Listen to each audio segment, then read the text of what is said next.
भगवत गीता अध्याय 2 श्लोक 20।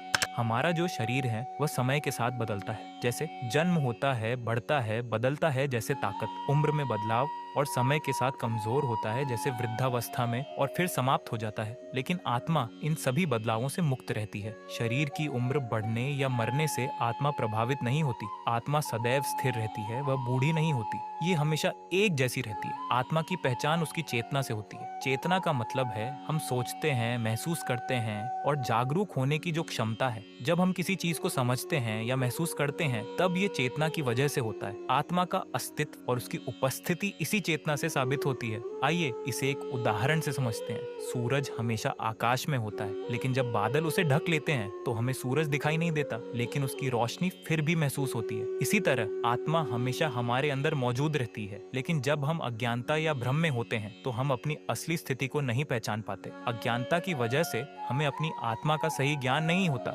जैसे बादल सूरज की रोशनी को ढक देते हैं, वैसे ही अज्ञानता आत्मा की वास्तविकता को ढक देती है। जब बादल हटते हैं तब सूरज की रोशनी साफ साफ दिखाई देती है। उसी तरह जब हम ज्ञान भगवान या गुरु की शिक्षा के माध्यम से प्राप्त करते हैं तो हमारी अज्ञानता दूर हो जाती है और हम आत्मा की असली प्रकृति को पहचान सकते हैं।